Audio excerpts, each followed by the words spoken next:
ഒരിക്കലും കുരിശിലേക്ക് സ്നേഹത്തോടെ ശരണത്തോടെ നോക്കാൻ പറ്റാതെ പോകുന്ന എല്ലാ മനുഷ്യരുടെയും പ്രതിനിധികളാണ് ഈ കുരിശിൻ ചുവട്ടിലിരുന്ന് ക്രൂശിതന്റെ വസ്ത്രങ്ങൾ വിഭജിച്ചെടുക്കുന്ന പട്ടാളക്കാർ. മിശിഹായിൽ ഏറ്റവും സ്നേഹം നിറഞ്ഞ സഹോദരി സഹോദരന്മാരെ, നമ്മുടെ കർത്താവ് ഈശോ മിശിഹായുടെ പീഡാസഹനത്തെയും കുരിശുമരണത്തെയും സവിശേഷമായി ധ്യാനിക്കുന്ന പീഡാനുഭവ വെള്ളിയിലൂടെ നമ്മൾ കടന്നു പോവുകയാണല്ലോ.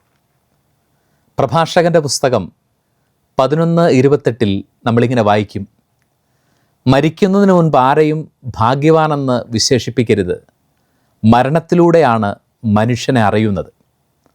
ലോകചരിത്രം ഒരുപാട് മരണങ്ങളെ കാണുകയും ചർച്ച ചെയ്യുകയും ചെയ്തിട്ടുണ്ടെങ്കിലും മനുഷ്യചരിത്രം കാണാത്ത വിധം ധീരോദാത്തവും ദീപ്തവും മനുഷ്യനെ പ്രചോദിപ്പിച്ചിട്ടുള്ളതുമായ മരണമേതെന്ന് ചോദിച്ചാൽ അതിൻ്റെ ഉത്തരം നസ്രായനായ യേശുവിൻ്റെ മരണമെന്നുള്ളതായിരിക്കും.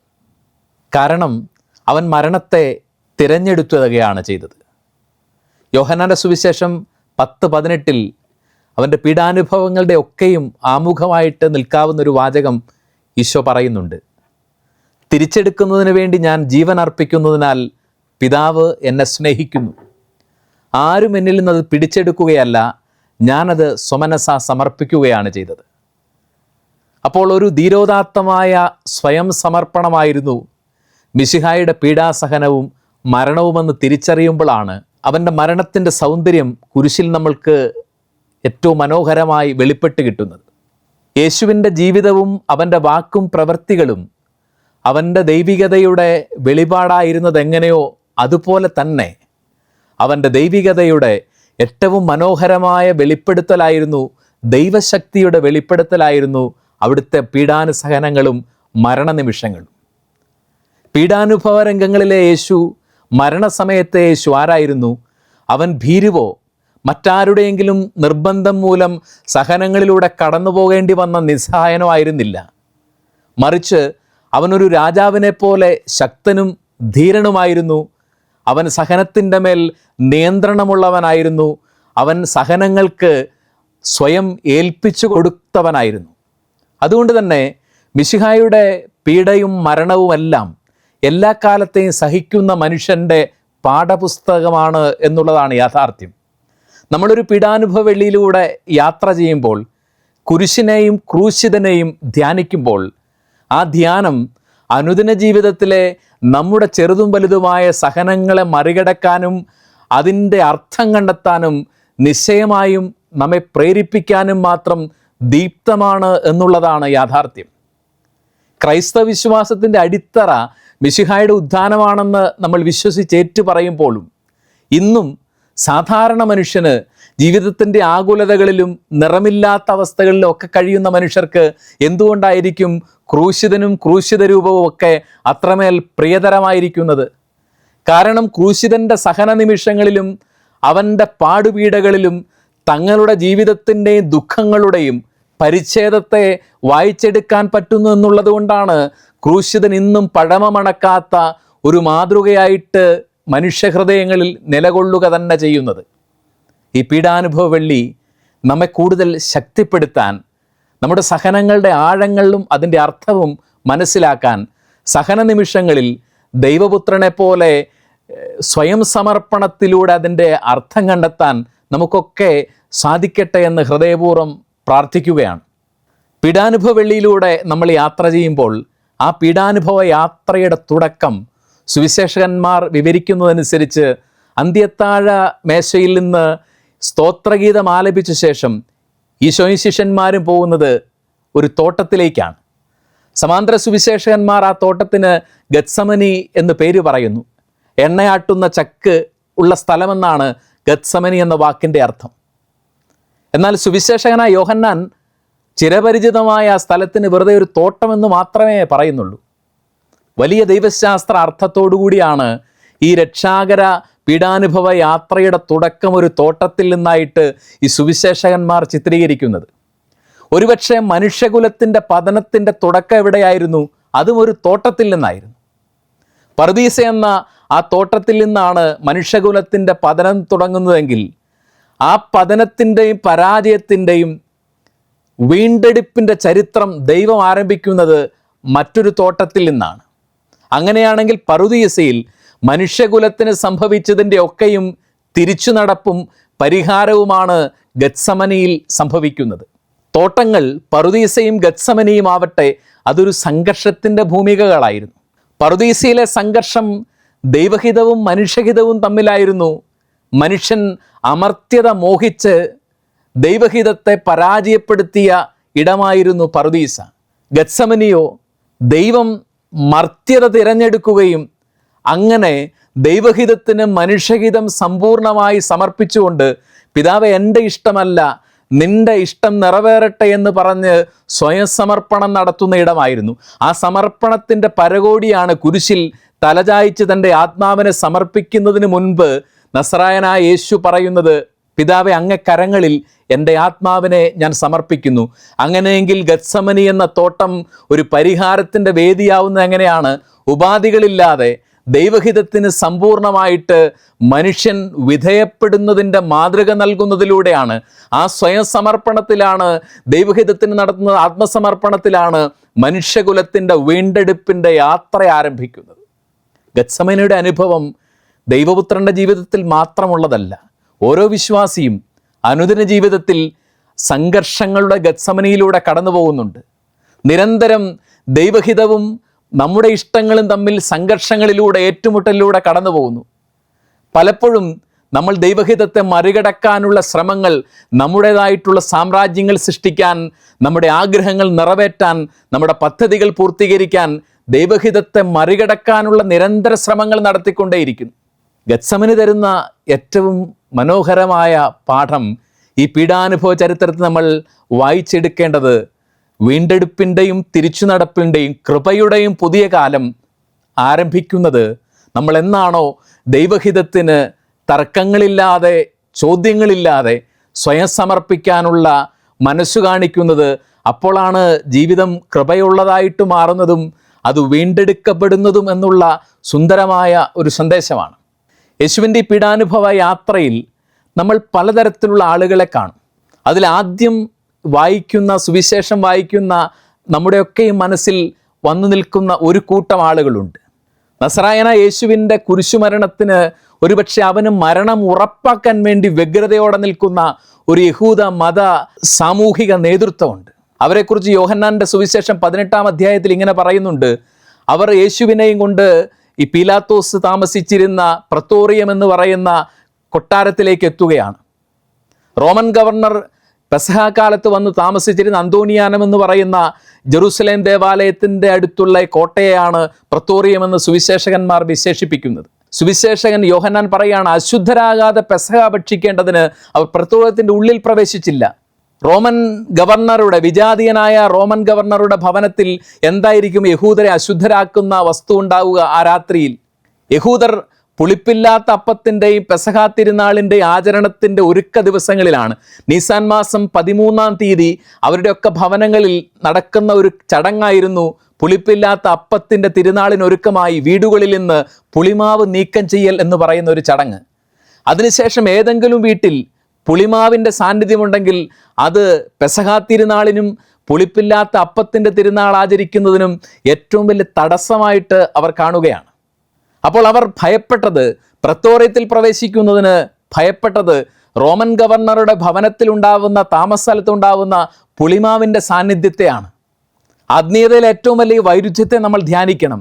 ലോകം കണ്ട ഏറ്റവും നിഷ്കളങ്കനായ ഒരു മനുഷ്യനെ, ജീവിച്ച കാലം അത്രയും വാക്കും പ്രവൃത്തിയും കൊണ്ട് ഏറ്റവും സൗമ്യനും ശാന്തനും നന്മ മാത്രം ചെയ്യുന്നവനുമായി കടന്നുപോയ ഒരുവനെ കൊലക്കേൽപ്പിച്ചു കൊടുക്കാനും അവന് മരണശിക്ഷ ഉറപ്പാക്കാനും ഒരു നിഷ്കളങ്ക രക്തം ചിന്താനും മടിയില്ലാത്ത മനുഷ്യർ ഭയപ്പെടുന്നത് ആത്മീയതയുടെ അനുഷ്ഠാന വിധികളിലെ പുളിമാവെന്ന് പറയുന്ന നിസ്സാരമായ ഒരു വസ്തുവിൻ്റെ സാന്നിധ്യത്തെയാണ്. ഇന്നും ആത്മീയത ഇങ്ങനെയൊക്കെ തന്നെ വഴിമാറിപ്പോകുന്നു എന്നുള്ളതാണ് സങ്കടകരമായ കാര്യം. പീഡാനുഭവ ആഴ്ച നമ്മുടെ ആത്മീയതയിലെ പ്രകടനപരതകളെക്കുറിച്ച് തിരിച്ചറിയാനും അനുദപിക്കാനും ക്രൂശിതൻ്റെത് കണക്ക് ആഴമുള്ള ഒരാത്മീയതയെക്കുറിച്ച് അത് വീണ്ടെടുക്കാനുള്ള ശ്രമങ്ങൾ നടത്താനുള്ള സമയമാണ്. കുരിശിൻ്റെ വഴിയിൽ നമ്മൾ കാണുന്ന മറ്റൊരു കൂട്ടം കഥാപാത്രങ്ങളുണ്ട്. അവർക്ക് നസറായന യേശുവിൽ റോമാ സാമ്രാജ്യത്തിനെതിരെ കലാപമുയർത്തിയ ഒരു ക്രിമിനൽ എന്നതിലുപ്പുറം മറ്റാരെയും കാണാൻ പറ്റാതെ പോയ, അതുകൊണ്ട് തന്നെ യഹൂദ നേതൃത്വം ആരോപിച്ച കുറ്റങ്ങൾക്കപ്പുറം ഒരു നന്മയും കാണാൻ പറ്റാതെ പോയ പട്ടാളക്കാരാണ്. അവർ അവൻ്റെ മേൽ തുപ്പുകയും അവനെ അടിക്കുകയും അവനെ അപമാനിക്കുകയും നിന്ദിക്കുകയും ചെയ്തുകൊണ്ട് ഈ വിലാപയാത്രയിൽ കുരിശിൻ്റെ ചുവട്ടിലോളം അവൻ്റെ കൂടെയുണ്ട്. ഈ പട്ടാളക്കാർ ചെയ്ത ഒരു പ്രവൃത്തി പീഡാനുഭവ വെള്ളിയാഴ്ച ശരിക്ക് വായിക്കേണ്ട ഒരു കാര്യമുണ്ട്. ക്രൂശിതനെ എൻ്റെ കുരിശിൻ്റെ താഴെ അവർ അവനെ ക്രൂശിച്ച് കഴിഞ്ഞ് ചെയ്ത ഒരു കാര്യമാണ്. സുവിശേഷന്മാർ പറയും, അവർ കൂട്ടം കൂടിയിരുന്ന് അവൻ്റെ വസ്ത്രങ്ങൾ ഭാഗിച്ചെടുത്തു. അവൻ്റെ മേലങ്കി തുന്നൽ കൂടാതെ നെയ്യപ്പെട്ട അത്രമേൽ അമൂല്യമാണെന്ന് കണ്ടതുകൊണ്ട് അവർ അത് ആർക്ക് ലഭിക്കണമെന്ന് നറുക്കിട്ട് തീരുമാനിക്കാൻ ശ്രമിച്ചു. ക്രൂശിതൻ്റെ വസ്ത്രങ്ങളിലായിരുന്നു ഈ മനുഷ്യരുടെ കണ്ണുകൾ. എന്നാൽ ഈ വസ്ത്രത്തെക്കാൾ ലോകത്തിലെ ഏറ്റവും വലിയ സമ്പത്തിനേക്കാളും ശ്രേഷ്ഠവും വിലപിടിച്ചതുമായത് കൺമുമ്പിൽ ഇങ്ങനെ ഉണ്ടായിട്ടും അവരൊരിക്കലും ക്രൂശിതനിലേക്ക് നോക്കാനോ അവൻ തരുന്ന രക്ഷയെ അനുഭവിക്കാനോ പറ്റാത്ത വിധം ഹതഭാഗ്യരായ മനുഷ്യരായിരുന്നു. ഒരിക്കലും കുരിശിലേക്ക് കൃപയോടെ, സ്നേഹത്തോടെ, ശരണത്തോടെ നോക്കാൻ പറ്റാതെ പോകുന്ന എല്ലാ മനുഷ്യരുടെയും പ്രതിനിധികളാണ് ഈ കുരിശിൻ ചുവട്ടിലിരുന്ന് ക്രൂശിതൻ്റെ വസ്ത്രങ്ങൾ വിഭജിച്ചെടുക്കുന്ന പട്ടാളക്കാർ. ക്രൂശിതൻ്റെ കൃപകളെ ഒരിക്കൽ പോലും കാണാൻ പറ്റാതെ ഒരു പീഡാനുഭവ ആഴ്ച കടന്നു പോകുന്നെന്ന് പറയുന്നത് ഒരു സങ്കടകരമായ കാര്യമാണ്. നമ്മൾ ഈ പട്ടാളക്കാരെ പോലെ കുരിശിലേക്ക് നോക്കാൻ കൃപ നഷ്ടപ്പെട്ടു പോയിട്ടുണ്ടോ എന്ന് ആത്മശോധന ചെയ്യേണ്ടവരാണ്.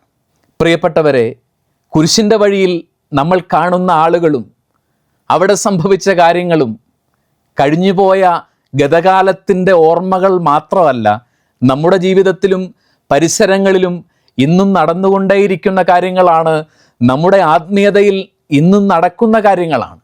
അതുകൊണ്ട് തന്നെ പീഡാനുഭവ വെള്ളിയുടെ ധ്യാനം നമ്മളെ കുറേം കൂടി ആത്മീയതയെ കൃപയുടെ നിറവുള്ളതാക്കി മാറ്റാനും തക്കവിധം നമ്മുടെ വ്യക്തിപരമായ ജീവിതത്തെ സ്പർശിക്കുന്നതാവുമ്പോഴാണ് ഈ ആചരണത്തിന് ഒരു അർത്ഥമുണ്ടാവുന്നതും അത് നമ്മളെ കുറച്ചുകൂടി നല്ല മനുഷ്യരാക്കി ദൈവസ്നേഹത്തിന് അനുഭവമുള്ളവരാക്കി മാറ്റുകയും ചെയ്യുന്നത്. പീഡാനുഭവ വെള്ളിയുടെ ഏറ്റവും സമ്മോഹനമായ ദൃശ്യം ക്രൂശിതനാണ്. കുരിശിലേക്ക് നോക്കാനുള്ള, ക്രൂശിതൻ്റെ സ്വരം കേൾക്കാനുള്ള ഒരു ദിവസം കൂടിയാണ് ഈ പീഡാനുഭവ വെള്ളി. ഈ വർഷത്തിനൊരു പ്രത്യേകതയുണ്ട്. സാർവത്രിക സഭ ഫ്രാൻസിസ്കൻ ഇയറായിട്ട് ഇത് ആചരിക്കുകയാണ്. ക്രൂശിതനെ കേട്ട, കുരിശിൽ നിന്നുള്ള സ്വരം കേട്ട മനുഷ്യൻ്റെ ഓർമ്മയാണ് ഈ വർഷം നമ്മൾ ആചരിക്കുന്നത്. സാൻ ദമിയാനോയിലെ ഉപേക്ഷിക്കപ്പെട്ട ദേവാലയത്തിലെ മൂകമായി അനാഥമായി കിടന്ന കുരിശുരൂപത്തിൻ്റെ മുമ്പിൽ ഫ്രാൻസിസ് എന്ന് പറഞ്ഞ ചെറുപ്പക്കാരൻ നിശബ്ദനായി സ്നേഹപൂർവ്വം അതിനെ ഉറ്റുനോക്കിക്കൊണ്ടിരുന്നപ്പോൾ ആ കുരിശുരൂപം അയാളോട് സംസാരിക്കുകയാണ്, ഫ്രാൻസിസ്, നീ എൻ്റെ ആലയം പുതുക്കിപ്പണിയണം. നസ്രായൻ അവൻ്റെ സഭയെ നവീകരിക്കാൻ, അതിനെ വീണ്ടെടുക്കാനുള്ള ദൗത്യം അവന് കൊടുക്കുകയാണ്. ക്രൂശുരൂപം ഫ്രാൻസിസിനോട് സംസാരിക്കുന്നു. കുരിശിനെ സ്നേഹത്തോടെ നോക്കിയാൽ, ക്രൂശിതനെ സ്നേഹത്തോടെ നോക്കിയാൽ അവൻ നമ്മളോട് സംസാരിക്കും എന്നുള്ളതാണ് ഇവിടെ ലഭിക്കുന്ന ഏറ്റവും സുന്ദരമായ സന്ദേശം.